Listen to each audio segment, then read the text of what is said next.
You're tuned to Audio Stories, a podcast comprised of the well-made sound design compositions of students of the Faculty of Arts and Design at the University of Canberra. Episode 18. It was like a loud bang from the back of my head. Everything went dark. All I could hear is the sound of my own voice screaming.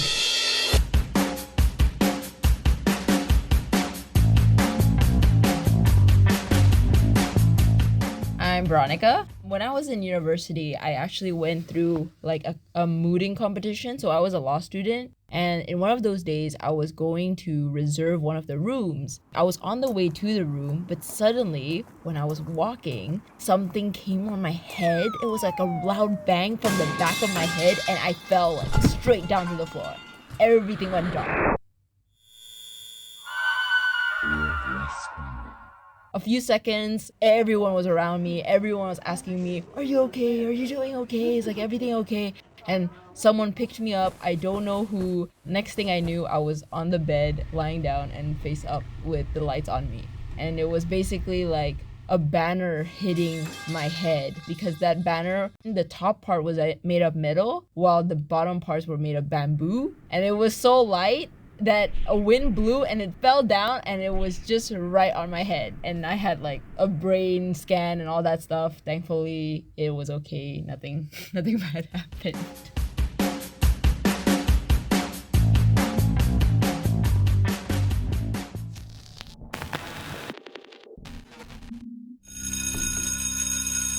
I was always the new kid at school.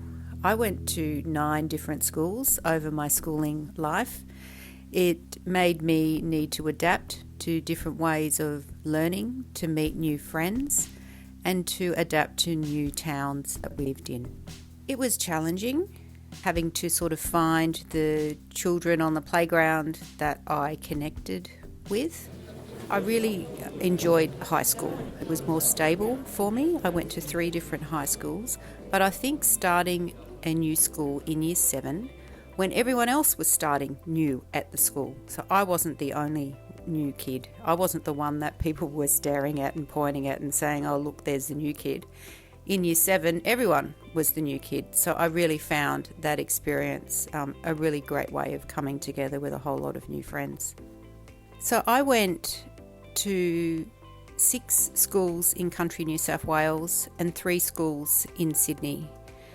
What that has taught me is about being resilient, about being independent, about being adaptive to change. So I moved away from home at 18. I moved to Canberra to go to university. And when I finished university 3 years later, no one for a change was asking me to move. So Canberra is where I've made my home as an adult.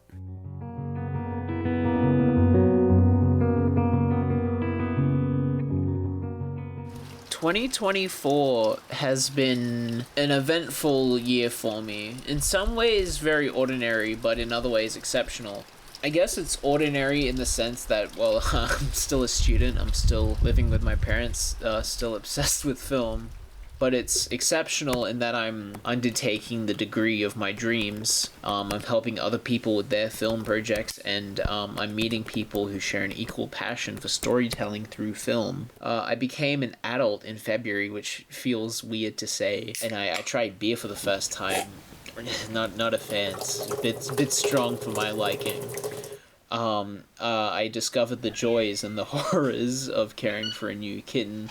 I love the way she like purrs. It's so soothing, and I love cuddling her. But God, man, when I have to clean out her litter tray, not a fan of that. This is disgusting. I've been learning to drive, and I've racked up a lot of kilometers as a driver. I've also learned that not everyone has mastered the rules of the road. I think some of my favorite moments have been introducing my friends to, shall we say, quirky films or things they haven't seen before, things they wouldn't watch otherwise. 2024, I'd say, has probably been one of the best years of my life. I mean, there's been plenty of mundane facts of existence, like, the shopping, or like washing or cooking, but I think the opportunity to study what I want to study and find my people has made it extraordinary.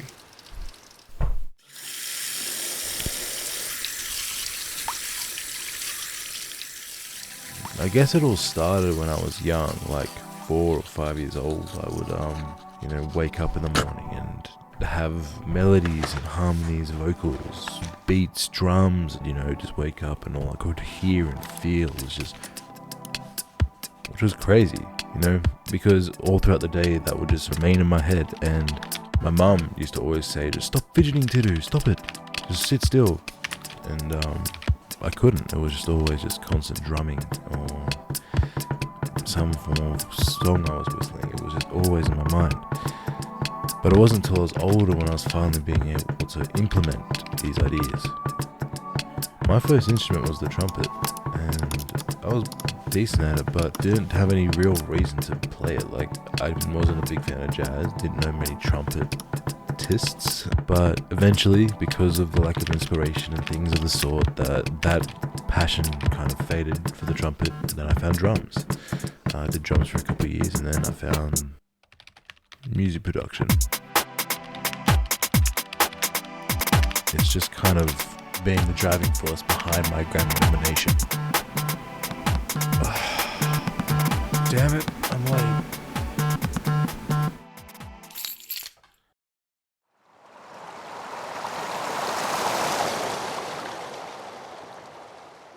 The last thing to do was to actually walk across from one side of Antarctica to the other. After decades of polar exploration, Ernest Shackleton and his crew set out on a fateful journey to conquer the Antarctic. The goal is to walk from one side to the other, but nothing ever goes to plan. He never made it to land. He got pretty close, but the ship came icebound. So the ship was carried in the ice and was dragged around towards the open ocean. The ship eventually got crushed and sank. So he camped on the ice till he got close enough to the open ocean. And they all jumped in lifeboats, and over 3 or 4 days they managed to sail and row through the Southern Ocean, and they eventually got to Elephant Island. He and his men were stuck. What Shackleton did was take this boat, and he sailed 800 miles from Elephant Island towards South Georgia. They'd taken them about a week. But the island only had one habitation on it, and that was a whaling station. And that was on the other side of the island. Then walked across this mountainous island covered in glaciers and snow and ice, and appeared at the other side. Cut a long story short, he made 3 different attempts to get to Elephant Island, and eventually he landed and picked up the men, and they were saved.